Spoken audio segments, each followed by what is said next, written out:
All right, we are back for another video. This one is actually a really exciting topic to me, and I know that you love this too, but that is how to actually cross-sell effectively and upsell products in your catalog on Amazon. So there's a ton of different things. This kind of takes us into more of the marketing strategy and kind of the options that you have at your disposal. So I guess I'm just going to ask another general question, Arvin. But first of all, I guess, can you explain what cross-selling and upselling is, and then what options you have on Amazon?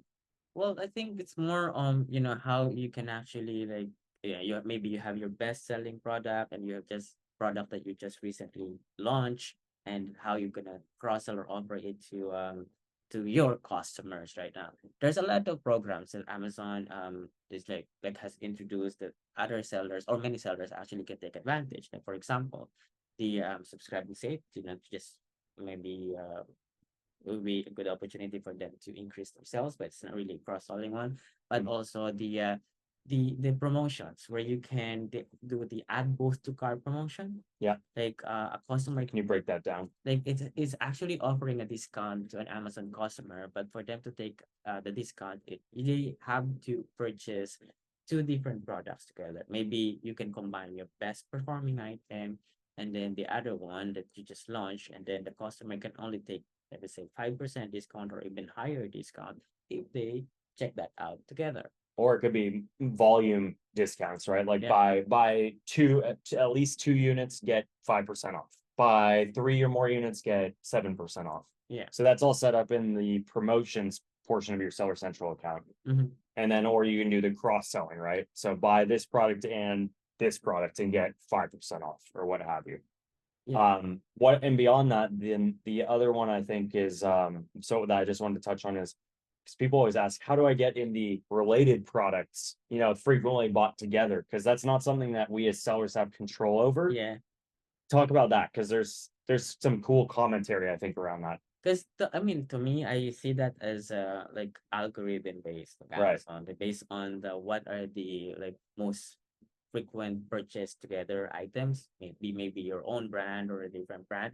So it comes like with a strategy again, like maybe you can do bundling so that Mm. customers can in the Amazon algorithm they can detect you should buy this one this item, so and then they can make that recommendation. Yeah. So what we're talking about, just to clarify, is if you're on any product listing on Amazon, just about, I don't know any category that doesn't have this, under the main images, there's normally a section that says frequently bought together. Sometimes it's going to be your product plus maybe one or two more of your products. Or maybe another brand. Oftentimes it's going to be your product and then one or two different competitor products. And this is a section that, at least as of now, this is not something that you can personally do any kind of advertising to get that. You don't have control over it. It's algorithm based. Mhm. Amazon's going to display products to the customer that they think the customer would buy all together. And that's normally based on, all kinds of things, but generally probably past history showing that customers normally buy these other products. Yeah. Now, while you can't control it because it is an algorithm, you can do things to influence it, right?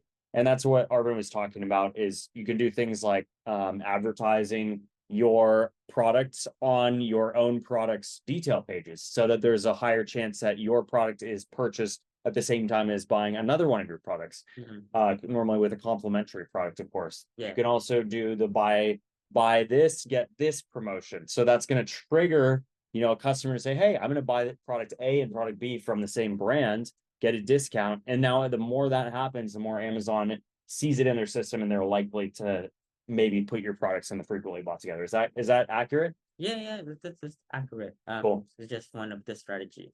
Right, other things, talking about just the cross-selling, is the other thing that a seller can do is to take advantage of the product detail page. I'm specifically talking about the A plus content. On the A plus content, you can add a table, right? Like table of all the products that you sell, and then you can also add a link on where they can check that out. Yeah. So you're talking about down at the bottom of A plus, it's one of the widgets you can add in, right? Oh, you can put it either on the top if you want to. Yeah. Okay. So yeah, it's just one of the module that you can use in Yeah. A plus content. And So then, oh, sorry, go ahead. no, just saying that it's just one of the things that you can do if you want to cross sell your product. Sure. Mm. And then the other one, so we kind of touched on the idea of bundles. But I just wanted to dive a little bit deeper on that. There are virtual bundles, and Yeah. virtual bundles have gotten a lot cooler, in my opinion, since they originally came out, mainly because on a lot of product categories, if you're on the product detail page and you have item A and B in a virtual bundle, not only do you have your main like product detail area, right, with your own images, the bullets, the variations, the buy box. Under that, you're going to have, and I think it's normally before the frequently bought together, you literally have this huge box that says this product is featured in this bundle or these bundles. And so it just immediately forces your other products right in the buyer's face, right? Yeah. And so I think that's a really cool opportunity. And I'll just clarify too, virtual bundles are, is it a brand registry only program or did they open it up? Yeah, it is a brand registry program. And then other thing, I mean, there's a lot of pros and also cons when it comes to doing the virtual bundle.